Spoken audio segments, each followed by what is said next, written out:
طالبانو ځای ته ورغلم ناره مې خدای وانه اورېدل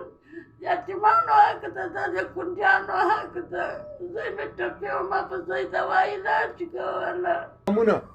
قدرمنو د دغه مور اته میاشتې مخکې په سپین بولدک چمن دروازه باندې چې له افغانستانه پاکستان ته راوښتله بیګ ورک سوی دی بکس ورک سوی دی پاکې ډېر قیمتي سامانونه دي نو دا مور ډېره پریشانه ده یاره دا واوري د دې خبرې واوري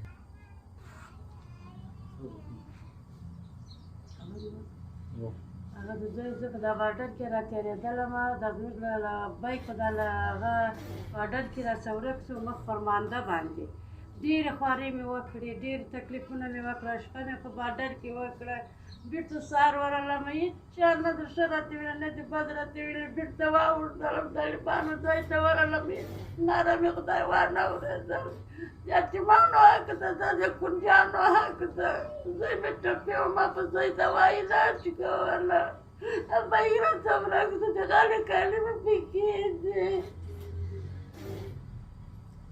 قدرمنو په چمن دروازه باندې چې له افغانستانه خلک راوړي که له دې خوا خلک افغانستان ته اوړي د چمن ځینې لغړیان کستن دغه بیګونه پټوي بیا یا پسې یوسي یا یې تلاشي کړي چې د فایدې ښه یو هغه ځینې وکاږي بیا یې بېرته ورکړي نو زه د چمن د لغړیانو له مشرانو دا خواست کوم چې کله یو سړی راوړي دوی بیګ په ګاډۍ کې د لاس په ریړۍ کې ورسره اړوي نو دغه لغړیان دې پوه کړي چې دغه سامانونه نه غلا کوي هره ورځ 5-6 بیګونه ورک وي ما ته راځي نو د دې ذمهوار خو دغه لغړیان دي او لغړیان مشران دې شه ته باید توجه ورکړي چې دا زموږ خویندې مندې نورې نه وژړوي خواست کوم که چا د دغه مور بیګ اته میاشتې مخکې پیدا کړی وي